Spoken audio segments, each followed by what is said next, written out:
सतनाम श्री वाहिगुरु साहिब जीओ।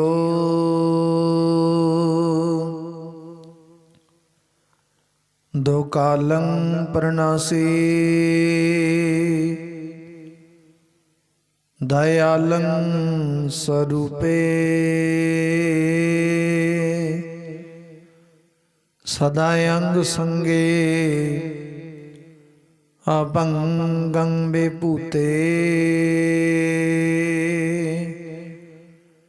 बास कियो बख्यान सो बैठ कै ऐसे ही ऐसे सो वैस बतायो। साज कहूँ सुन लियो सबै जिन प्रेम कियो तिन्ही प्रभ पायो। जिन प्रेम कियो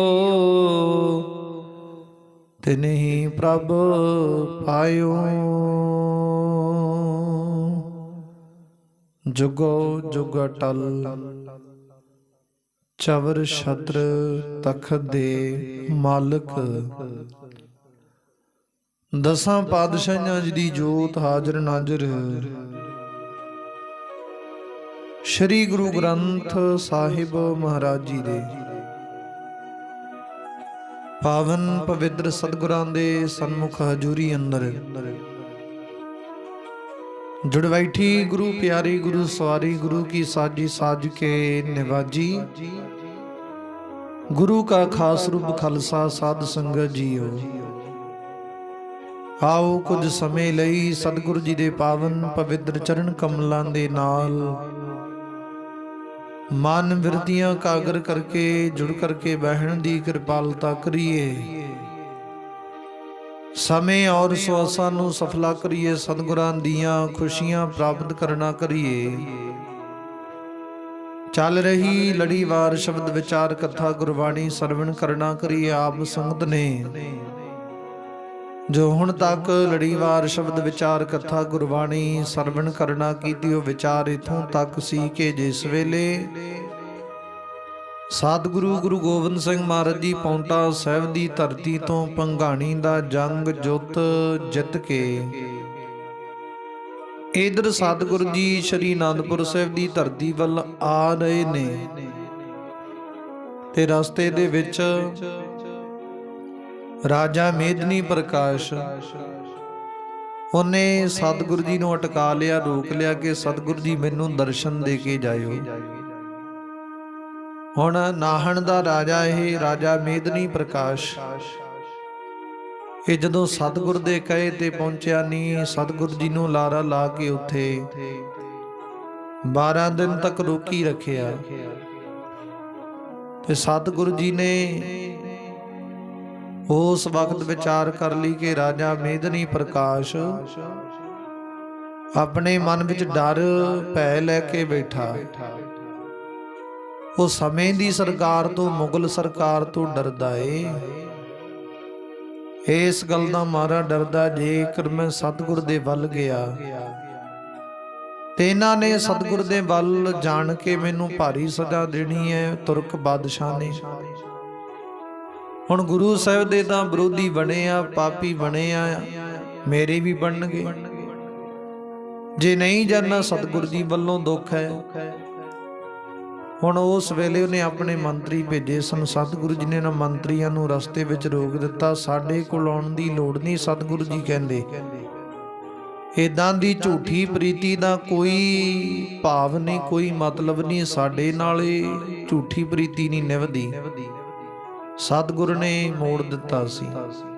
बाद विच उत्थे एक होर कौतक रचिया।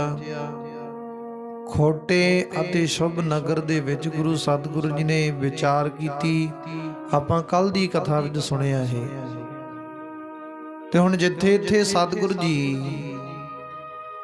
इस नगर विखे पड़ाव करके बैठे सन। लाहड़पुर नगर है ਇਹ ਨਗਰ ਦੇ ਵਿੱਚ ਅਜੋਕੇ ਸਮੇਂ ਦੇ ਵਿੱਚ ਸੁਣਨ ਨੂੰ ਮਿਲਿਆ ਕਿ ਇੱਥੇ ਗੁਰਦੁਆਰਾ ਟੋਕਾ ਸਾਹਿਬ ਅਸਥਾਨ ਹੈ। ਸੁਣਨ ਦੇ ਵਿੱਚ ਪ੍ਰਾਪਤ ਹੋਇਆ।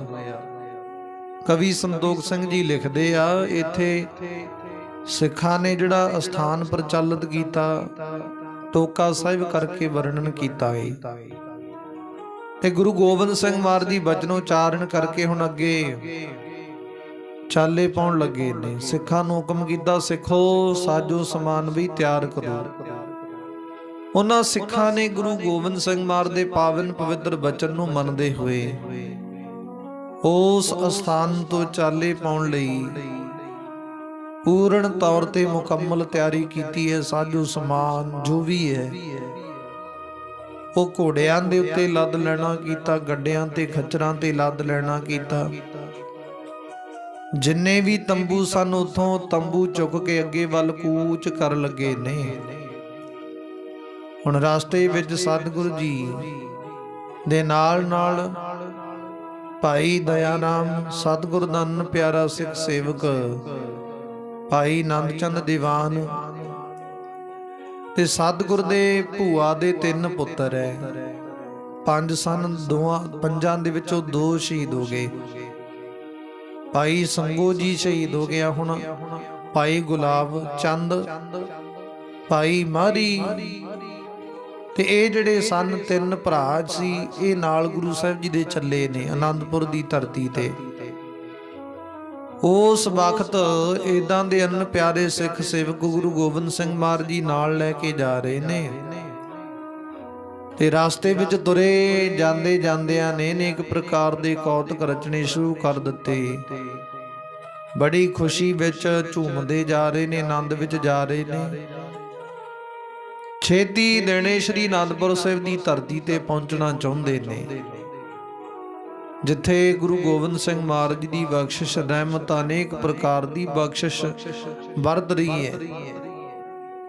ਹੁਣ ਉਹ ਅਸਥਾਨ ਹੈ ਜਿੱਥੇ ਸਤਿਗੁਰ ਨੇ ਅਨੇਕ ਪ੍ਰਕਾਰ ਦੇ ਅੱਗੇ ਜਾ ਕੇ ਕੌਤਕ ਰਚਨੇ ਆ। ਇੱਥੇ ਹੀ ਕਹਿੰਦੇ ਖਾਲਸੇ ਪੰਥ ਦਾ ਇਹ ਜਨਮ ਸਥਾਨ ਬਣਨਾ ਸ਼੍ਰੀ ਅਨੰਦਪੁਰ ਸਾਹਿਬ। ਇੱਥੋਂ ਹੀ ਵੱਖਰਾ ਪੰਥ ਉਤਪੰਨ ਹੋਣਾ, ਪੈਦਾ ਹੋਣਾ ਹੈ। ਉਸ ਵਕਤ ਸਤਿਗੁਰੂ ਜੀ ਦੀ ਕਿਰਪਾ ਰਹਿਮਤ ਵਰਤਣਾ ਕੀਤੀ ਗੁਰੂ ਪਿਆਰਿਓ। ਇਹ ਹੌਲੀ ਹੌਲੀ ਚੱਲਦੇ ਚੱਲਦੇ ਦਿਨ ਵੇਲੇ ਸਫ਼ਰ ਤੈਅ ਕਰਦੇ ਨੇ। ਰਾਤ ਵੇਖੇ ਜਿੱਥੇ ਰਾਤ ਪੈਂਦੀ ਹੈ ਉੱਥੇ ਪੜਾਓ ਕਰਕੇ ਆਨੰਦ ਦੇ ਨਾਲ ਸਤਿਗੁਰ ਦੀ ਬਾਣੀ ਪੜ੍ਹਦੇ ਆ, ਸਤਿਗੁਰ ਦੇ ਸਨਮੁਖ ਵਿਚਰਦੇ ਆ। ਹੁਣ ਜਿੱਥੋਂ ਦੀ ਸਤਿਗੁਰ ਦੀ ਲੰਘਦੇ ਉੱਥੇ ਕੋਈ ਨਾ ਕੋਈ ਕੌਤਕ ਰਚਦੇ ਆ, ਕੋਈ ਨਾ ਕੋਈ ਸਿੱਖ ਦਾ ਕਿਸੇ ਪਿਆਰੇ ਦਾ ਭਲਾ ਕਰਦੇ ਨੇ, ਤੇ ਨਗਰਾਂ ਦੇ ਲੋਕ ਸਤਿਗੁਰੂ ਜੀ ਦੇ ਦਰਸ਼ਨ ਕਰਕੇ ਬੜੇ ਆਨੰਦ ਪ੍ਰਾਪਤ ਕਰਦੇ। ਸਤਿਗੁਰ ਦੇ ਸਿੰਘਾਂ ਵਾਸਤੇ, ਗੁਰੂ ਸਾਹਿਬ ਜੀ ਵਾਸਤੇ ਉਹ ਜਿਹੜੇ ਸਿੱਖ ਸੇਵਕ ਹੈ, ਕੋਈ ਦੁੱਧ ਲਿਆਉਂਦਾ, ਕੋਈ ਦਹੀਂ ਲਿਆ ਕੇ ਦਿੰਦਾ, ਕੋਈ ਪ੍ਰਸ਼ਾਦੇ ਪਾਣੀ ਦੀ ਸੇਵਾ ਕਰਦਾ। ਹੁਣ ਪਿਆਰ ਦੇ ਵਿੱਚ ਵੱਜੇ ਹੋਏ ਸਤਿਗੁਰ ਦੇ ਸਨਮੁਖ ਏਦਾਂ ਸੇਵਾ ਕਰਕੇ ਆਨੰਦ ਪ੍ਰਾਪਤ ਕਰਦੇ, ਖੁਸ਼ੀਆਂ ਪ੍ਰਾਪਤ ਪਏ ਕਰਦੇ ਨੇ। ਇਹ ਸਮਾਂ ਬਤੀਤ ਹੁੰਦਾ ਗਿਆ। ਸਤਿਗੁਰ ਦੇ ਸਨਮੁਖ ਕਾਫੀ ਸੰਗਤ ਪਹੁੰਚਿਆ ਕਰੇ ਸਤਿਗੁਰ ਦੇ ਦੀਦਾਰ ਕਰਨ ਵਾਸਤੇ, ਤੇ ਸਤਿਗੁਰ ਜੀ ਵੀ ਸਭਨਾਂ ਨੂੰ ਪਾਵਨ ਪਵਿੱਤਰ ਮੁਖਾਰਬਿੰਦ ਵਿੱਚੋਂ ਬਚਨ ਉਚਾਰਨ ਕਰਕੇ ਉਹਨਾਂ ਦਾ ਭਲਾ ਪੈ ਕਰਦੇ ਨੇ। ਹੁਣ ਕਵੀ ਸੰਤੋਖ ਸਿੰਘ ਜੀ ਲਿਖਦੇ, ਕਹਿੰਦੇ ਚੱਲਦੇ ਚੱਲਦੇ ਰਸਤੇ ਨੂੰ ਤੈਅ ਕਰਦੇ ਕਰਦੇ ਆਓ ਇੱਕ ਨਗਰ ਵਿੱਚ ਪਹੁੰਚੇ ਨੇ, ਜਿਸ ਨਗਰ ਦਾ ਨਾਮ ਕਵੀ ਸੰਤੋਖ ਸਿੰਘ ਜੀ ਲਿਖਦੇ, ਕਹਿੰਦੇ ਰਾਏਪੁਰ ਨਗਰ ਹੈ। ਰਾਏਪੁਰ ਇਹ ਹੁਣ ਸ਼੍ਰੀ ਅਨੰਦਪੁਰ ਸਾਹਿਬ ਦੀ ਧਰਤੀ ਤੇ ਜਦੋਂ ਜਾਂਦੇ ਸਤਿਗੁਰੂ ਜੀ, ਇਹ ਰਸਤੇ ਵਿੱਚ ਆ ਰਿਹਾ ਸੀ ਨਗਰ। ਤੇ ਹੁਣ ਉਹ ਰਾਏਪੁਰ ਦੀ ਇੱਕ ਰਾਣੀ ਹੈ, ਜਿਹਦਾ ਮਨ ਗੁਰੂ ਗੋਬਿੰਦ ਸਿੰਘ ਮਹਾਰਾਜ ਦੇ ਦਰਕਾਰ ਦੇ ਨਾਲ ਪੂਰਨ ਤੌਰ ਤੇ ਜੁੜਿਆ। ਸਤਿਗੁਰ ਦੇ ਯਕੀਨ ਹੈ, ਵਿਸ਼ਵਾਸ ਹੈ, ਭਰੋਸਾ ਹੈ। ਸਤਿਗੁਰ ਦੇ ਦਰਕਾਰ ਦੀ ਸ਼ਰਨਾਵਾਨ ਹੈ, ਪ੍ਰੇਮਣ ਹੈ ਰਾਣੀ। ਉਹ ਜਦੋਂ ਰਾਣੀ ਨੂੰ ਪਤਾ ਲੱਗਿਆ ਨਾ ਕਿ ਗੁਰੂ ਗੋਬਿੰਦ ਸਿੰਘ ਮਹਾਰਾਜ ਜੀ ਭੰਗਾਣੀ ਦਾ ਜੰਗ ਯੁੱਧ ਜਿੱਤ ਕੇ ਸ਼੍ਰੀ ਪਾਉਂਟਾ ਸਾਹਿਬ ਦੀ ਧਰਤੀ ਤੋਂ ਇੱਧਰ ਸ਼੍ਰੀ ਅਨੰਦਪੁਰ ਸਾਹਿਬ ਦੀ ਧਰਤੀ ਵੱਲ ਆ ਰਹੇ ਨੇ ਤੇ ਸਾਡੇ ਨਗਰ ਵਿੱਚ ਦੀ ਸਤਿਗੁਰੂ ਜੀ ਨੇ ਲੰਘਣਾ। ਉਹਨੇ ਮਨ ਵਿੱਚ ਵਿਚਾਰ ਕੀਤੀ, ਹੁਣ ਮੌਕਾ ਹੈ ਗੁਰੂ ਸਤਿਗੁਰੂ ਦੀ ਸੇਵਾ ਕਰ ਲਈਏ, ਕਿਉਂਕਿ ਸਤਿਗੁਰ ਦੀ ਸੇਵਾ ਵੱਡਿਆਂ ਭਾਗਾਂ ਨਾਲ ਪ੍ਰਾਪਤ ਹੁੰਦੀ ਹੈ। ਵੱਡੇ ਭਾਗ ਉੱਤਮ ਭਾਗ ਹੋਣ, ਸਤਿਗੁਰ ਜੀ ਬਹੁਤੇ ਪ੍ਰਸੰਨ ਹੋਣ, ਬਹੁਤੇ ਤੁੱਠੇ ਹੋਣ, ਸੇਵਾ ਪ੍ਰਾਪਤ ਹੁੰਦੀ ਹੈ। ਨਹੀਂ ਤੇ ਉੱਤਮ ਭਾਗਾਂ ਤੋਂ ਬਿਨਾਂ ਸਤਿਗੁਰ ਦੇ ਦਰਕਾਰ ਦੀ ਸੇਵਾ ਕਦਾਚਿਤ ਪ੍ਰਾਪਤ ਨਹੀਂ ਹੁੰਦੀ। ਚੰਗੇ ਕਰਮ ਹੋਣ, ਸੇਵਾ ਪ੍ਰਾਪਤ ਨਹੀਂ ਹੁੰਦੀ। ਫਿਰ ਤੇ ਕਹਿੰਦੇ ਹੱਥੀਂ ਆਈ ਸੇਵਾ ਖੁੱਸ ਜਾਂਦੀ। ਜਿਵੇਂ ਇਸੇ ਤਰ੍ਹਾਂ ਹੀ ਮੈਂ ਇੱਥੇ ਇੱਕ ਟੂਕ ਮਾਤਰੇ ਵਿਚਾਰ ਕਰਾਂ। ਇਸੇ ਤਰ੍ਹਾਂ ਹੀ ਸ਼੍ਰੀ ਅਨੰਦਪੁਰ ਸਾਹਿਬ ਦੀ ਧਰਤੀ ਤੇ ਗੁਰੂ ਗੋਬਿੰਦ ਸਿੰਘ ਮਹਾਰਾਜ ਜੀ ਬਿਰਾਜਮਾਨ ਸਨ ਤੇ ਸੰਗਤ ਬਿਰਾਜਮਾਨ ਬੈਠੀ ਹੈ। ਇਹ ਵਿਚਾਰ ਟੂਕ ਮਾਤਰ ਆਧਾਰ ਦੇ ਤੌਰ ਤੇ ਕਰ ਰਹੇ ਹਾਂ। ਕਹਿੰਦੇ ਹੁਣ ਗੁਰੂ ਗੋਬਿੰਦ ਸਿੰਘ ਮਹਾਰਾਜ ਜੀ ਅਨੰਦਪੁਰ ਸਾਹਿਬ ਦੀ ਧਰਤੀ ਤੇ ਬੈਠੇ ਸਨ। ਸਤਿਗੁਰ ਦੇ ਕੋਲ ਕਾਫੀ ਸੰਗਤ ਬੈਠੀ ਬਿਰਾਜਮਾਨ ਹੈ ਤੇ ਉਹਨਾਂ ਦੇ ਵਿੱਚੋਂ ਸਤਿਗੁਰ ਨੇ ਇੱਕ ਬਚਨ ਕੀਤਾ। ਕਹਿੰਦੇ ਬਈ ਸਾਨੂੰ ਜਲ ਦਾ ਇੱਕ ਗਲਾਸ ਲਿਆ ਕੇ ਦਿਓ ਛਕਣ ਵਾਸਤੇ। ਉਸ ਸੰਗਤ ਦੇ ਵਿੱਚ ਇੱਕ ਅਮੀਰ ਜ਼ਿਆਦਾ ਬੈਠਾ, ਅਮੀਰ ਦਾ ਪੁੱਤਰ, ਧਨਾੜ ਦਾ ਪੁੱਤਰ ਬੈਠਾ। ਉਹ ਫਟਾਫਟ ਉੱਠਿਆ, ਉੱਠ ਕੇ ਪਾਣੀ ਦਾ ਗਲਾਸ ਲੈਣ ਵਾਸਤੇ ਗਿਆ ਤੇ ਜਦੋਂ ਉਹ ਪਾਣੀ ਦਾ ਜਲ ਦਾ ਗਲਾਸ ਗੁਰੂ ਗੋਬਿੰਦ ਸਿੰਘ ਮਹਾਰਾਜ ਨੂੰ ਪਕੜਾਉਣ ਲੱਗਿਆ, ਸਤਿਗੁਰ ਨੇ ਦੇ ਹੱਥਾਂ ਵੱਲ ਦੇਖਿਆ।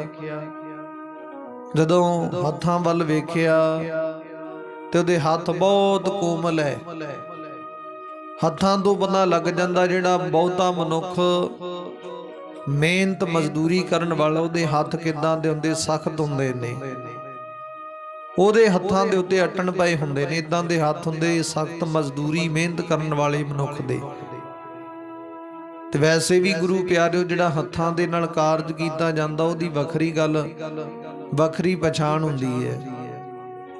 ਤੇ ਸਤਿਗੁਰੂ ਨੇ ਉਹਦੇ ਹੱਥ ਦੇਖੇ। ਜਦੋਂ ਗਲਾਸ ਪਾਣੀ ਦਾ ਪਕੜਾਉਣ ਲੱਗਿਆ, ਗੁਰੂ ਸਤਿਗੁਰੂ ਜੀ ਕਹਿੰਦੇ ਨਹੀਂ ਬਈ ਅਜੇ ਨਹੀਂ ਸਮਾਂ ਤੇਰੇ ਹੱਥੋਂ ਜਲ ਪਾਣੀ ਛਕਣ ਦਾ, ਅਜੇ ਨਹੀਂ ਤੇਰਾ ਪ੍ਰਵਾਨ ਇਹ ਕੀਤੀ ਸੇਵਾ। ਤੇ ਸੰਗਤ ਨੇ ਪੁੱਛ ਲਿਆ ਸਤਿਗੁਰੂ ਜੀ ਕਿਉਂ? ਸਤਿਗੁਰੂ ਜੀ ਕਹਿੰਦੇ ਨੇ ਇਹਨਾਂ ਹੱਥਾਂ ਨੇ ਪਹਿਲਾਂ ਕਦੇ ਕੋਈ ਸੇਵਾ ਨਹੀਂ ਕੀਤੀ, ਪਹਿਲਾਂ ਗੁਰੂ ਘਰ ਦੇ ਵਿੱਚ ਕੋਈ ਕਿਸੇ ਪ੍ਰਕਾਰ ਵਿਚਾਰ ਨਹੀਂ ਕੀਤੀ। ਹੁਣ ਜਿਹੜੇ ਹੱਥ ਪੈਰ ਗੁਰੂ ਨਾਨਕ ਦੇ ਦਰਕਾਰ ਦੀ ਸੇਵਾ ਕਰਦੇ ਨੇ, ਉਹਨਾਂ ਹੱਥਾਂ ਪੈਰਾਂ ਦੇ ਨਾਲ ਬਰਕਤ ਪ੍ਰਾਪਤ ਹੁੰਦੀ, ਸਤਿਗੁਰ ਦੀ ਕਿਰਪਾ ਪ੍ਰਾਪਤ ਹੁੰਦੀ।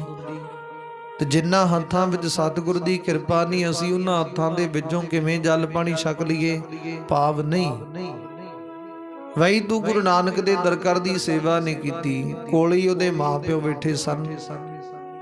ਉਹ ਕਹਿੰਦੇ ਵਾਕਈ ਸਤਿਗੁਰੂ ਜੀ ਨੇ ਕੋਈ ਸੇਵਾ ਨਹੀਂ ਕੀਤੀ। ਕਿਉਂ? ਕਹਿੰਦੇ ਜੀ ਅਮੀਰ ਜ਼ਿਆਦੇ ਆ, ਧਨਾਟ ਹੈ, ਸਭ ਕੁਝ ਨੌਕਰ ਚਾਕਰ ਹੈ, ਸਭ ਸੁੱਖ ਦੇ ਸਾਧਨ ਨੇ, ਇਹਨੂੰ ਲੋੜ ਹੀ ਨਹੀਂ ਪਈ। ਸਤਿਗੁਰੂ ਜੀ ਕਹਿੰਦੇ ਫਿਰ ਜਿਹੜੇ ਹੱਥਾਂ ਨਾਲ ਸਤਿਗੁਰ ਦੇ ਦਰਕਾਰ ਦੀ ਸੇਵਾ ਨਹੀਂ ਕੀਤੀ ਜਾਂਦੀ, ਉਹ ਹੱਥਾਂ ਤੋਂ ਅਸੀਂ ਕਿਵੇਂ ਪ੍ਰਾਪਤ ਕਰੀਏ? ਭਾਵ ਨਹੀਂ। ਕਹਿੰਦੇ ਪਹਿਲਾਂ ਗੁਰੂ ਨਾਨਕ ਦੇ ਦਰਕਾਰ ਦੀਆਂ ਸੇਵਾਵਾਂ ਦੇ ਵਿੱਚ ਆਪਣੇ ਆਪ ਨੂੰ ਕਾਲ ਸ਼ੁਭ ਕਰਮਾਂ ਦੀ ਪ੍ਰਾਪਤੀ ਕਰ, ਸ਼ੁਭ ਕਰਮ ਪ੍ਰਾਪਤ ਕਰ। ਚੰਗੇ ਕਰਮਾਂ ਦੇ ਨਾਲ ਸਤਿਗੁਰ ਦੀ ਸੇਵਾ ਮਿਲਦੀ ਹੈ, ਸ਼ੁਭ ਕਰਮਾਂ ਦੇ ਨਾਲ ਉਹ ਸੇਵਾ ਕਾਲਣਾ ਕਾਲ। ਫੇਰ ਜਾ ਕੇ ਸਤਿਗੁਰੂ ਨਾਨਕ ਦੇ ਦਰਕਾਰ ਦੀ ਤੇਰੇ ਤੇ ਕਿਰਪਾ ਵਰਤੇਗੀ। ਭਾਵੇਂ ਗੁਰੂ ਆਪਣੇ ਘਰ ਦੇ ਵਿੱਚ ਤੁਹਾਡੇ ਨੌਕਰ ਚਾਕਰ ਸੁੱਖ ਦੇ ਸਾਧਨ ਬਹੁਤ ਨੇ, ਪਰ ਅੰਤ ਵੇਲੇ ਇਹਨਾਂ ਸਭ ਕੁਝ ਨੇ ਇੱਥੇ ਹੀ ਰਹਿ ਜਾਣਾ, ਕਿਸੇ ਨੇ ਨਾਲ ਨਹੀਂ ਜਾਣਾ। ਨਾਲ ਜਾਣਾ ਤੇ ਸਤਿਗੁਰੂ ਦੀ ਕਿਰਪਾ ਨੇ, ਸਤਿਗੁਰੂ ਦੀ ਬਖਸ਼ਿਸ਼ ਨੇ। ਇਸ ਕਰਕੇ ਪਹਿਲਾਂ ਸੇਵਾ ਨਹੀਂ ਕੀਤੀ, ਕਿਰਪਾ ਸਤਿਗੁਰੂ ਦੀ ਹੋਈ ਨਹੀਂ, ਤੇ ਉਹਨਾਂ ਹੱਥਾਂ ਤੁਸੀਂ ਨਹੀਂ ਛਕ ਸਕਦੇ।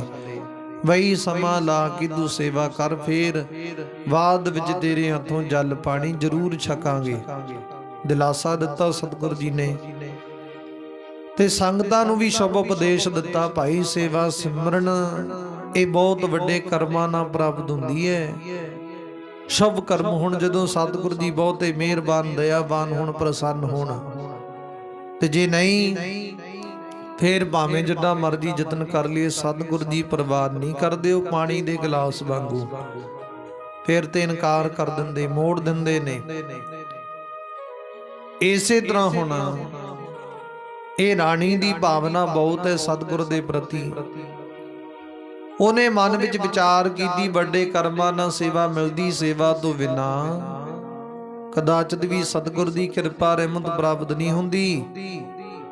ਹੁਣ ਸਤਿਗੁਰ ਦੀ ਕਿਰਪਾ ਰਹਿਮਤ ਪ੍ਰਾਪਤ ਕਰਨ ਦਾ ਪਹਿਲਾ ਸਟੈਪ ਆ, ਪਹਿਲਾ ਕਦਮ ਹੈ ਕਿ ਸਤਿਗੁਰ ਦੀ ਸੇਵਾ ਵਿੱਚ ਜੁਟ ਜਾਈਏ। ਸਤਿਗੁਰ ਦੀ ਸੇਵਾ ਵਿੱਚ ਜੁਟੇ ਹੌਲੀ ਹੌਲੀ ਇਹ ਸਰੀਰ ਗੁਰੂ ਨਾਨਕ ਦੇ ਸੰਚੇ ਵਿੱਚ ਢਲਦਾ ਜਾਵੇਗਾ, ਅਗਲੀਆਂ ਬਖਸ਼ਿਸ਼ਾਂ ਰਹਿਮਤਾਂ ਪ੍ਰਾਪਤ ਕਰਦਾ ਜਾਵੇਗਾ। ਫਿਰ ਕਹਿੰਦੇ ਜਿਉਂ-ਜਿਉਂ ਕਦਮ ਅੱਗੇ ਪੁੱਟਾਂਗੇ, ਭਾਵ ਜਿਉਂ-ਜਿਉਂ ਜੀਵਨ ਵਿੱਚ ਘਾਲਣਾ ਘਾਲਾਂਗੇ, ਤਿਉਂ-ਤਿਉਂ ਪ੍ਰਾਪਤੀ ਹੁੰਦੀ ਜਾਵੇਗੀ। ਏਦਾਂ ਸਤਿਗੁਰੂ ਜੀ ਕਿਰਪਾ ਕਰਨਗੇ।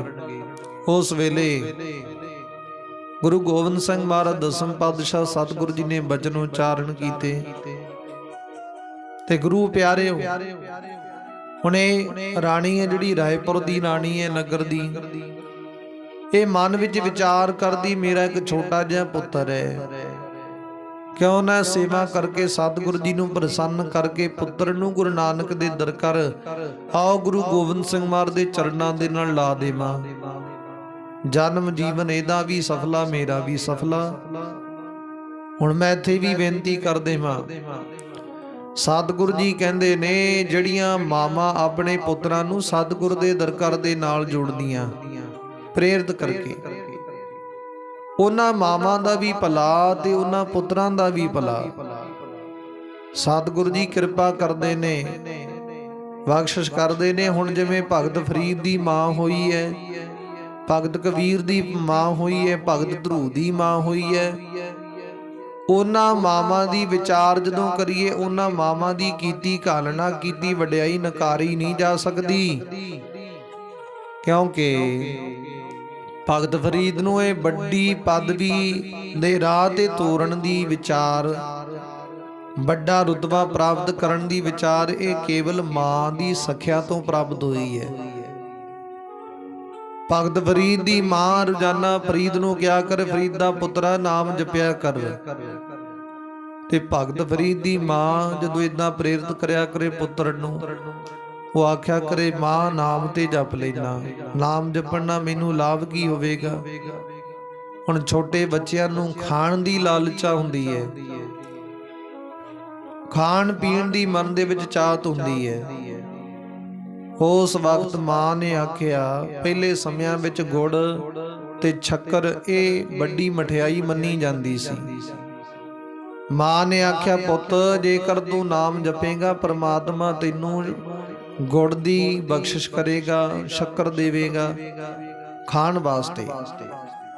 ਹੁਣ ਭਗਤ ਫਰੀਦ ਜੀ ਆਪਣੀ ਚਟਾਈ ਮੁਸੱਲਾ ਵਿਛਾ ਕੇ ਰੋਜ਼ਾਨਾ ਬੰਦਗੀ ਕਰਿਆ ਕਰਨ ਪ੍ਰਮਾਤਮਾ ਦੀ, ਤੇ ਮਾਂ ਅੱਖ ਬਚਾ ਕੇ ਉਹਦੀ ਚਟਾਈ ਦੇ ਇੱਕ ਕਿਨਾਰੇ ਓਲੇ ਥੱਲੇ ਪਾਸੇ ਕੁਝ ਕੁ ਗੁੜ ਰੱਖ ਦਿਆ ਕਰੇ, ਕੁਝ ਕੁ ਸ਼ੱਕਰ ਰੱਖ ਦਿਆ ਕਰੇ। ਹੁਣ ਭਗਤ ਫਰੀਦ ਨੂੰ ਇਹ ਸੀ ਕਿ ਇਹ ਜਿਹੜੀ ਗੁੜ ਤੇ ਸ਼ੱਕਰ ਹੈ ਪ੍ਰਮਾਤਮਾ ਰੱਖਦਾ, ਉਹ ਖਾ ਲਿਆ ਕਰੇ ਰੋਜ਼, ਉਸੇ ਤਰ੍ਹਾਂ ਜਪੀ ਜਾਇਆ ਕਰੇ। ਇੱਕ ਦਿਨ ਕੀ ਹੋਇਆ, ਮਾਂ ਤੋਂ ਉਹ ਕਾਰਜ ਕੀਤਾ ਨਹੀਂ ਗਿਆ, ਕਿਸੇ ਕਾਰਨ ਬਾਹਰ ਚਲੀ ਗਈ। ਅਰਦਾਸ ਕੀਤੀ, ਪ੍ਰਮਾਤਮਾ ਮੇਰੇ ਪੁੱਤਰ ਦੀ ਭਾਵਨਾ ਬਣੀ ਰਵੇ, ਮੇਰਾ ਪੁੱਤਰ ਬੈਠਾ ਏ ਬੰਦਗੀ ਵਿੱਚ, ਜਦੋਂ ਉੱਠੇਗਾ ਸ਼ੱਕਰ ਅੱਜ ਮਿਲੀ ਨਹੀਂ, ਗੁੜ ਮਿਲਿਆ ਨਹੀਂ, ਉਹਦੀ ਭਾਵਨਾ ਟੁੱਟ ਜਾਣੀ, ਉਹਦੀ ਵਿਚਾਰ ਟੁੱਟ ਜਾਣੀ ਹੈ।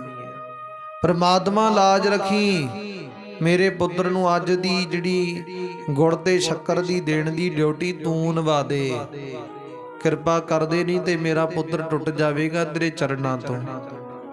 ਉਸ ਵੇਲੇ ਪ੍ਰਮਾਤਮਾ ਨੇ ਐਸਾ ਕੌਤਕ ਰਚਿਆ ਕਿ ਭਗਤ ਫਰੀਦ ਜੀ ਜਦੋਂ ਬੰਦਗੀ ਕਰਕੇ ਉੱਠੇ, ਉਹਦੇ ਪਿਛਲੇ ਪਾਸੇ ਗੁੜ ਦਾ ਢੇਰ ਲੱਗਿਆ ਪਿਆ, ਸ਼ੱਕਰ ਦਾ ਢੇਰ ਲੱਗਿਆ ਪਿਆ।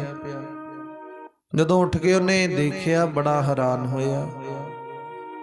ਮਾਂ ਨੇ ਪੁੱਛਿਆ ਕਿ ਪੁੱਤ ਅੱਜ ਨਾਮ ਜਪ ਲਿਆ, ਬੰਦਗੀ ਕਰ ਲਈ? ਕਹਿੰਦੇ ਹਾਂਜੀ। ਅੱਜ ਗੁੜ ਤੇ ਸ਼ੱਕਰ ਮਿਲ ਗਿਆ ਹੁਣ? ਉਹ ਕਹਿੰਦੇ ਮਿਲ ਗਿਆ ਹਾਂਜੀ। ਅੱਗੇ ਨਾਲੋਂ ਵੀ ਅੱਜ ਤੇ ਕਿਰਪਾ ਕਰਦੀ ਪ੍ਰਮਾਤਮਾ ਨੇ, ਬੜੇ ਖੁਸ਼ ਹੋ ਗਏ। ਅੱਗੇ ਵਾਲੀ ਬੰਦਗੀ ਤੋਂ ਵੀ ਅੱਜ ਬਹੁਤੇ ਪ੍ਰਸੰਨ ਹੋ ਗਏ। ਪਹਿਲਾਂ ਥੋੜਾ ਦਿੰਦੇ ਸੀ ਗੁੜ ਤੇ ਸ਼ੱਕਰ, ਅੱਜ ਕਹਿੰਦੇ ਢੇਰ ਲਾਤਾ। ਅੱਜ ਤੇ ਕਿਰਪਾ ਹੋ ਗਈ। ਮਾਂ ਨੇ ਸਮਝ ਲਿਆ ਮੇਰੇ ਪੁੱਤ ਤੇ ਕਿਰਪਾ ਵਰਤ ਗਈ। ਉਸ ਵਕਤ ਬੰਦਗੀ ਕਰਨ ਵਾਸਤੇ ਮਾਂ ਨੇ ਆਪਣੇ ਪੁੱਤਰ ਨੂੰ ਇਸ ਵੱਡੇ ਰਾਹ ਤੇ ਤੋਰਿਆ।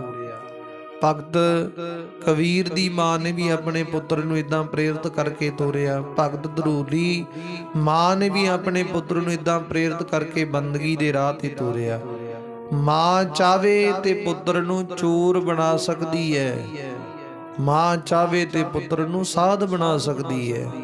ਕਿਉਂਕਿ ਸੰਸਾਰ ਦੇ ਵਿੱਚ ਪਹਿਲਾ ਟੀਚਰ ਬੱਚੇ ਦਾ ਮਾਂ ਹੁੰਦੀ ਹੈ। ਪਹਿਲਾ ਟੀਚਰ ਉਹ ਜਿਵੇਂ ਚਾਹੇ ਉਵੇਂ ਲਾ ਸਕਦੀ ਹੈ। ਤੇ ਸਤਿਗੁਰ ਜੀ ਕਿਰਪਾ ਕਰਦੇ ਨੇ। ਹੁਣ ਉਹ ਰਾਣੀ ਨੇ ਆਪਣੇ ਪੁੱਤਰ ਨੂੰ ਸਤਿਗੁਰ ਦੇ ਚਰਨਾਂ ਨਾਲ ਜੋੜਨ ਦੀ ਵਿਚਾਰ ਕੀਤੀ। ਸਤਿਗੁਰ ਦੇ ਚਰਨਾਂ ਨਾਲ ਜੋੜਾਂ ਆਪਣੇ ਪੁੱਤਰ ਨੂੰ, ਮੇਰਾ ਵੀ ਭਲਾ ਤੇ ਮੇਰੇ ਪੁੱਤਰ ਦਾ ਵੀ ਭਲਾ, ਇਹਦਾ ਤੇ ਭਲਾ ਹੋਣਾ ਹੀ ਹੈ। ਉਸ ਵੇਲੇ ਸਤਿਗੁਰ ਦੇ ਰਸਤੇ ਵਿੱਚ ਖਲੋ ਗਈ। ਇਧਰ ਦੀ ਸਤਿਗੁਰ ਨੇ ਲੰਘਣਾ, ਗੁਰੂ ਗੋਬਿੰਦ ਸਿੰਘ ਮਹਾਰਾਜ ਨੇ ਰਸਤੇ ਤੇ ਖਲੋ ਗਈ ਹੈ। ਸਤਿਗੁਰ ਜੀ ਆਉਣਗੇ, ਬੇਨਤੀ ਕਰਾਂਗੀ, ਸੇਵਾ ਭਾਵਨਾ ਦੇ ਨਾਲ ਸਤਿਗੁਰ ਜੀ ਨੂੰ ਪ੍ਰਸੰਨ ਕਰਾਂਗੀ, ਪੁੱਤਰ ਨੂੰ ਸਤਿਗੁਰ ਦੇ ਲੜ ਲਾ ਦੇਵਾਂਗੀ। ਏਦਾਂ ਵਿਚਾਰ ਰੱਖੇ ਉੱਥੇ ਖਲੋ ਗਈ। ਹੁਣ ਚੱਲਦੇ ਚੱਲਦੇ ਗੁਰੂ ਗੋਬਿੰਦ ਸਿੰਘ ਮਹਾਰਾਜ ਜੀ ਆਪਣੇ ਲਸ਼ਕਰ ਦੇ ਨਾਲ, ਫੌਜ ਦੇ ਨਾਲ ਇਹ ਰਾਏਪੁਰ ਨਗਰ ਵਿਖੇ ਪਹੁੰਚੇ ਨੇ। ਤੇ ਜਦੋਂ ਪਹੁੰਚੇ, ਉਹ ਸਾਹਮਣੇ ਰਾਣੀ ਖਲੋਤੀ ਆਪਣੇ ਪੁੱਤਰ ਸਮੇਤ। ਉਹਨੇ ਆਪਣਾ ਦੋਵੇਂ ਹੱਥ ਜੋੜ ਕੇ ਸਤਿਗੁਰ ਦੇ ਸਨਮੁਖ ਖਲੋ ਗਈ। ਗੁਰੂ ਗੋਬਿੰਦ ਸਿੰਘ ਮਹਾਰਾਜ ਜੀ ਭਾਵਨਾ ਦੇਖ ਕੇ ਉਹ ਵੀ ਖੜ ਗਏ ਘੋੜੇ ਤੇ। ਹੁਣ ਜਿੱਥੇ ਗੁਰੂ ਗੋਬਿੰਦ ਸਿੰਘ ਮਹਾਰਾਜ ਨੇ ਚਰਨ ਪਾਏ ਨੇ ਘੋੜੇ ਦੀ ਰਕਾਬ ਦੇ ਵਿੱਚ, ਉੱਥੇ ਰਾਣੀ ਨੇ ਸਿਰ ਰੱਖਤਾ ਆਪਣਾ। ਸਿਰ ਰੱਖ ਕੇ ਨਮਸਕਾਰ ਕਰਕੇ ਚਰਨਾਂ ਨੂੰ ਛੋ ਕੇ ਆਪਣੇ ਅੱਖਾਂ ਤੇ ਮੱਥੇ ਦੇ ਉੱਤੇ ਲਾਇਆ। ਸਤਿਗੁਰ ਨੇ ਭਾਵਨਾ ਦੇਖੀ ਰਾਣੀ ਦੀ। ਉਸ ਵੇਲੇ ਸਤਿਗੁਰ ਨੇ ਬਚਨ ਕੀਤੇ, ਦੱਸੋ ਕੀ ਚਾਹੁੰਦੇ ਆ ਭਾਈ ਤੁਸੀਂ? ਉਹ ਰਾਣੀ ਕਹਿੰਦੀ, ਗੁਰੂ ਗੋਬਿੰਦ ਸਿੰਘ ਮਹਾਰਾਜ ਸਤਿਗੁਰ ਜੀ ਕਿਰਪਾ ਕਰੋ, ਬਖਸ਼ਿਸ਼ ਕਰੋ। ਸਤਿਗੁਰ ਜੀ ਪ੍ਰਸੰਨ ਹੋਏ ਹੋ, ਤੁੱਠੇ ਹੋਏ ਹੋ ਤੇ ਇੱਥੇ ਇੱਕ ਪੜਾਓ ਕਰਕੇ ਜਾਓ। ਫਿਰ ਮੇਰੀ ਭਾਵਨਾ ਪੂਰੀ ਕਰੋ। ਮੇਰੀ ਭਾਵਨਾ ਹੈ ਕਿ ਮੈਂ ਤੁਹਾਡੀ ਸੇਵਾ ਕਰਾਂ, ਜਲ ਪਾਣੀ ਪ੍ਰਸ਼ਾਦਾ ਪਾਣੀ ਹੱਥੀਂ ਛਕਾਵਾਂ ਤੁਹਾਨੂੰ। ਇਹ ਮੇਰੇ ਮਨ ਦੀ ਭਾਵਨਾ ਪੂਰੀ ਕਰ ਦਿਓ। ਉਸ ਵਕਤ ਰਾਣੀ ਨੇ ਸਤਿਗੁਰ ਦੀ ਪਹਿਲਾਂ ਹੀ ਮਹਿਮਾ ਸਰਵਣ ਕੀਤੀ ਸੀ ਕਿ ਸਤਿਗੁਰ ਜੀ ਨਿਮਾਣਿਆਂ ਦੇ ਮਾਣ ਹੈ, ਨਿਤਾਣਿਆਂ ਦੇ ਤਾਣ, ਨਿਉਟਿਆਂ ਦੀ ਓਟ ਹੈ, ਨਿਆਸਰਿਆਂ ਦੇ ਆਸਰੇ, ਨਿਗਤਿਆਂ ਦੀ ਗਤ, ਨਿਪੱਤਿਆਂ ਦੀ ਪੱਤ, ਨਿਤਰਿਆਂ ਦੇ ਤ੍ਰਿਣ, ਇਦਾਂ ਦੇ ਸਤਿਗੁਰੂ ਜੀ ਹੈ। ਉਸ ਵਕਤ ਉਹਨੇ ਬੇਨਤੀ ਕੀਤੀ, ਸਤਿਗੁਰ ਜੀ ਤੁਸੀਂ ਵਿਰਧ ਰੱਖਣ ਨੂੰ ਸਮਰੱਥ ਹੋ, ਕਿਰਪਾ ਕਰੋ, ਲਾਜ ਰੱਖੋ, ਵਿਰਧ ਰੱਖੋ, ਧਰਮ ਰੱਖੋ। ਸਤਿਗੁਰੂ ਜੀ ਨੇ ਵਚਨ ਕੀਤਾ, ਉਸ ਵੇਲੇ ਸਿੱਖੋ ਬਈ ਇਹ ਰਾਣੀ ਦੀ ਭਾਵਨਾ ਹੈ। ਇੱਥੇ ਹੁਣ ਆਪਾਂ ਇੱਕ ਡੇਰਾ ਕਰੀਏ, ਪੜਾਓ ਕਰੀਏ, ਇੱਥੇ ਇਹਨਾਂ ਦੀ ਭਾਵਨਾ ਪੂਰੀ ਕਰੀਏ। ਉਹ ਸਿੱਖਾਂ ਨੇ ਸਤਿਗੁਰ ਦੇ ਕਹਿਣ ਤੇ ਉੱਥੇ ਡੇਰਾ ਕੀਤਾ। ਡੇਰਾ ਕਰਕੇ ਪੜਾਓ ਕੀਤੇ, ਤੰਬੂ ਲਾਏ, ਲਾਈਨਾਂ ਦੇ ਵਿੱਚ ਘੋੜੇ ਬੰਨ੍ਹ ਦਿੱਤੇ ਗਏ। ਉਹਨਾਂ ਘੋੜਿਆਂ ਨੂੰ ਲਾਈਨਾਂ ਵਿੱਚ ਬੰਨ੍ਹ ਕੇ ਰਾਣੀ ਵੱਲੋਂ ਜੋ ਘੋੜਿਆਂ ਵਾਸਤੇ ਪੱਠਾ, ਘਾਹ, ਦਾਣੇ ਆਦਿ ਭੇਜਿਆ ਗਿਆ, ਉਹਨਾਂ ਘੋੜਿਆਂ ਦੀ ਸੇਵਾ ਕੀਤੀ। ਤੇ ਸਤਿਗੁਰੂ ਜੀ ਬੜੇ ਪ੍ਰਸੰਨ ਹੋਏ ਉਹਨਾਂ ਦੀ ਸੇਵਾ ਦੇਖ ਕੇ। ਹੁਣ ਸ਼ਾਮ ਦਾ ਵੇਲਾ ਹੋ ਗਿਆ, ਸੰਧਿਆ ਦਾ ਵੇਲਾ। ਰਾਣੀ ਵੱਲੋਂ ਆਪਣੇ ਰਸੋਈਆਂ ਨੂੰ ਕਹਿ ਕੇ, ਨੌਕਰ ਚਾਕਰਾਂ ਨੂੰ ਕਹਿ ਕੇ ਸਤਿਗੁਰ ਦੇ ਸਿੱਖਾਂ ਵਾਸਤੇ ਤੇ ਸਤਿਗੁਰੂ ਜੀ ਦੇ ਵਾਸਤੇ ਜਲ ਪਾਣੀ ਪ੍ਰਸ਼ਾਦੇ ਪਾਣੀ ਦੀ ਸੇਵਾ ਤਿਆਰ ਕੀਤੀ ਹੈ। ਉਸ ਵੇਲੇ ਉਹ ਸਿੱਖ ਜਲ ਪਾਣੀ ਪ੍ਰਸ਼ਾਦਾ ਛਾਂ ਪਾਣੀ ਛਕ ਕੇ ਬੜੇ ਖੁਸ਼ ਹੋਏ ਨੇ। बड़े आनंदित होए ने। उन्हें बेनती की, सतगुरु जी हुण किरपा करो, 2 दिन इत्थे रह के जाओ, किरपा करो। सतगुरु जी मन गए 2 दिनां दा भी। उस वक्त राणी ने दूजे दिन भी उसे तरह भावना दे नाल सेवा की। माल पूड़े पूड़ियां प्रसादे रसदायक आनंददायक मिठे खट्टे लूणे इदां दे पकवान तैयार कीते। ਉਹ ਪਕਵਾਨਾਂ ਦੇ ਵਿੱਚ ਅਨੇਕ ਪ੍ਰਕਾਰ ਦੇ ਭੋਜਨ ਇਦਾਂ ਦੇ ਨੇ ਜਿਨ੍ਹਾਂ ਨੂੰ ਕਵੀ ਸੰਤੋਖ ਸਿੰਘ ਜੀ ਲਿਖਦੇ, ਕਹਿੰਦੇ ਸਾਡੇ ਕਹਿਣ ਤੋਂ ਸੋਚਣ ਤੋਂ ਵਿਚਾਰ ਤੋਂ ਪਰੇ ਦੀ ਗੱਲ ਹੈ। ਉਸ ਵਕਤ ਇਦਾਂ ਦੇ ਪਕਵਾਨ ਤਿਆਰ ਕੀਤੇ, ਸਤਿਗੁਰੂ ਜੀ ਨੂੰ ਛਕਣ ਵਾਸਤੇ ਬੁਲਾਇਆ, ਭੋਗ ਲਾਉਣ ਵਾਸਤੇ ਬੁਲਾਇਆ ਤੇ ਸਤਿਗੁਰੂ ਜੀ ਨੇ ਪ੍ਰਸ਼ਾਦਾ ਪਾਣੀ ਛਕ ਕੇ ਭੋਗ ਲਾ ਕੇ ਉਹ ਰਾਣੀ ਦੀ ਭਾਵਨਾ ਪੂਰੀ ਕਰ ਲੱਗੇ। ਸਤਿਗੁਰੂ ਜੀ ਕਹਿੰਦੇ ਦੱਸੋ ਤੁਹਾਡੀ ਭਾਵਨਾ ਕੀ ਹੈ, ਕੀ ਮੰਗਨੇ ਹੋ? ਉਸ ਵਕਤ ਰਾਣੀ ਨੇ ਆਖਿਆ, ਸਤਿਗੁਰੂ ਜੀ ਮੈਨੂੰ ਕੁਝ ਨਹੀਂ ਚਾਹੀਦਾ, ਮੇਰਾ ਪੁੱਤਰ ਹੈ ਤੇ ਕਿਰਪਾ ਰਹਿਮਤ ਬਣਾਈ ਰੱਖਿਓ, ਆਪਣੇ ਚਰਨਾਂ ਨਾਲ ਜੋੜੀ ਰੱਖਿਓ। ਹੁਣ ਉਹ ਜਿਹੜਾ ਰਾਣੀ ਦਾ ਪੁੱਤਰ ਸੀ ਉਹਦੇ ਸਿਰ ਦੇ ਉੱਤੇ ਕੇਸ ਨਹੀਂ ਸੀ, ਮੋਨਾ ਸੀ ਤੇ ਸਤਿਗੁਰੂ ਨੇ ਬਚਨ ਕੀਤੇ, ਕਹਿੰਦੇ ਕਿਰਪਾ ਤੇ ਹੋਵੇਗੀ ਗੁਰੂ ਨਾਨਕ ਦੇ ਦਰ ਕਰਦੀ, ਪਰ ਇਹਨੂੰ ਕੇਸ ਰੱਖਣੇ ਪੈਣੇ, ਕੇਸਾਂ ਧਾਰੀ ਹੋਣਾ ਪੈਣਾ, ਸਿੱਖ ਬਣਨਾ ਪੈਣਾ ਗੁਰੂ ਨਾਨਕ ਦੇ ਦਰ ਕਰਦਾ, ਫੇਰ ਕਿਰਪਾ ਰਹਿਮਤ ਵਰਤੇਗੀ। ਇਹਦੇ ਪਹਿਲਾਂ ਹੀ ਕਹਿੰਦੇ ਉਦਾਂ ਬਣਿਆ ਫਿਰਦਾ, ਕਿਰਪਾ ਇਹਦੇ ਕਿਵੇਂ ਪ੍ਰਾਪਤ ਹੋਵੇਗੀ? ਸਤਿਗੁਰੂ ਜੀ ਕਿਵੇਂ ਪ੍ਰਸੰਨ ਹੋਣਗੇ, ਦਇਆਵਾਨ ਹੋਣਗੇ? ਇਹਦੇ ਕੇਸ ਰੱਖੋ।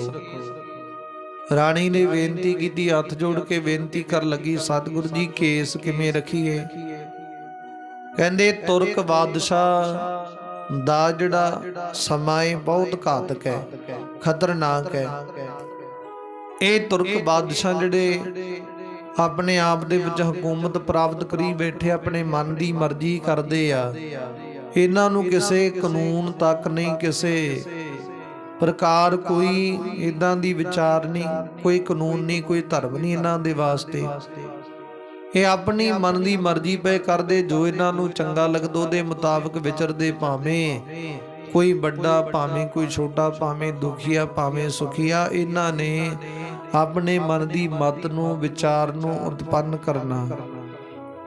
ਉਸ ਵੇਲੇ ਸਤਿਗੁਰੂ ਜੀ ਨੇ ਬਚਨ ਕਹਿ ਦਿੱਤੇ, ਕਹਿੰਦੇ ਇਹ ਜਿਹੜੇ ਤੁਰਕਾਂ ਦਾ ਰਾਜ ਭਾਗ ਹੈ ਬਸ ਥੋੜਾ ਸਮਾਂ ਹੀ ਹੈ, ਇਹਨਾਂ ਤੋਂ ਰਾਜ ਭਾਗ ਖੋ ਕੇ ਅਸੀਂ ਸਿੱਖਾਂ ਦੇ ਵਿੱਚ ਪ੍ਰਦਾਨ ਕਰ ਦੇਣਾ, ਸਿੱਖਾਂ ਦੇ ਵਿੱਚ ਵਰਤਾ ਦੇਣਾ।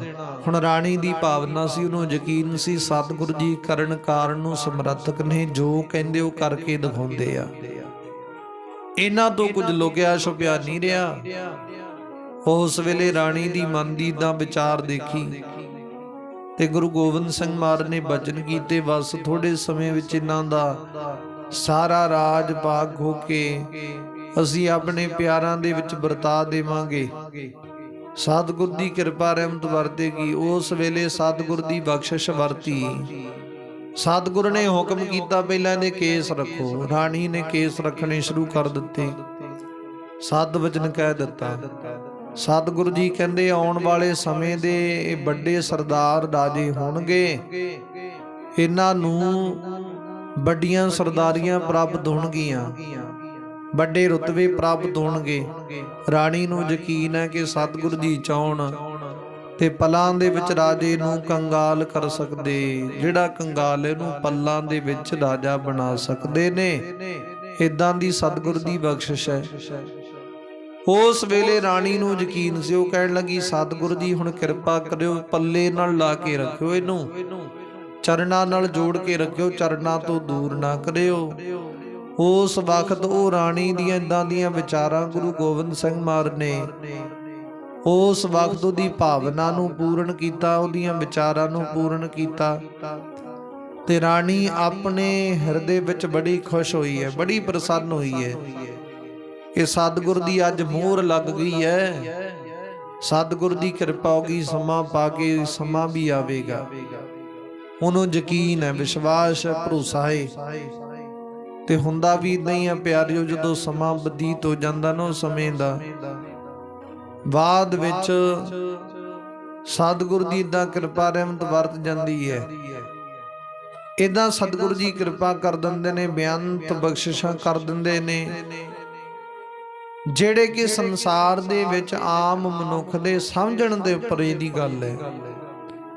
ਉਸ ਵਕਤ ਗੁਰੂ ਗੋਬਿੰਦ ਸਿੰਘ ਮਹਾਰਾਜ ਨੇ ਬਚਨ ਕੀਤੇ ਤੇ ਸਿੱਖਾਂ ਨੂੰ ਹੁਕਮ ਕੀਤਾ, ਸਿੱਖੋ ਚਲੋ ਭਾਈ ਹੁਣ ਅੱਗੇ ਚਾਲੇ ਪਾਓ। ਕਵੀ ਸੰਤੋਖ ਸਿੰਘ ਜੀ ਲਿਖਦੇ, ਕਹਿੰਦੇ ਅੱਜ ਵੀ ਉਹ ਲੰਮੇ ਸਮੇਂ ਤੱਕ ਉਸ ਘਰਾਣੇ ਦੇ ਵਿੱਚ ਸਰਦਾਰ ਲੋਕ ਰਹਿਣੇ ਸ਼ੁਰੂ ਕੀਤੇ ਨੇ। ਹੁਣ ਤੱਕ ਉਥੋਂ ਦੇ ਸਰਦਾਰ ਲੋਕ ਆਏ ਸਤਿਗੁਰ ਦੇ ਬਚਨਾਂ ਤੇ।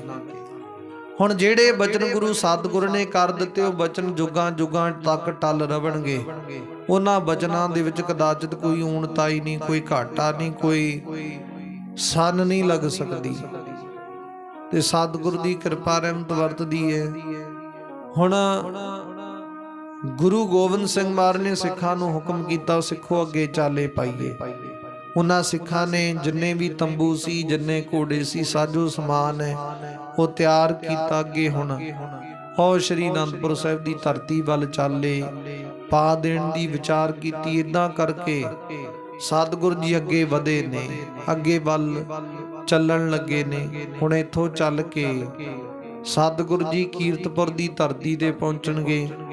ਉਹ ਕਿਵੇਂ ਪਹੁੰਚਦੇ, ਰਸਤੇ ਵਿੱਚ ਕਿਸੇ ਸਿੱਖ ਨੂੰ ਮਿਲ ਕੇ ਕਿਵੇਂ ਉਹਨਾਂ ਦਾ ਉਦਾਰ ਕਰਦੇ ਨੇ, ਕਿਵੇਂ ਕਿਵੇਂ ਕਰਕੇ ਸਤਿਗੁਰੂ ਜੀ ਬਖਸ਼ਿਸ਼ ਰਹਿਮਤ ਵਰਤਾਉਂਦੇ ਨੇ, ਕਿਵੇਂ ਆਨੰਦਪੁਰ ਦੀ ਧਰਤੀ ਤੇ ਪਹੁੰਚ ਕੇ ਆਨੰਦ ਪ੍ਰਦਾਨ ਕਰਦੇ ਰਹਿੰਦੀ ਵਿਚਾਰ ਆਪਾਂ ਕੱਲ ਨੂੰ ਸਰਵਣ ਕਰਾਂਗੇ। ਪਿਆਰਿਓ, ਅੱਜ ਦੀ ਵਿਚਾਰ ਇਥੋਂ ਤੱਕ ਪ੍ਰਵਾਨ ਕਰਨੀ। ਆਓ ਗੁਰੂ ਚਰਨਾਂ ਦੇ ਵਿੱਚ ਸਮਾਪਤੀ ਕਰਨ ਦਾ ਯਤਨ ਕਰੀਏ। ਸਤਿਗੁਰੂ ਜੀ ਕਿਰਪਾ ਕਰਦੇ ਨੇ।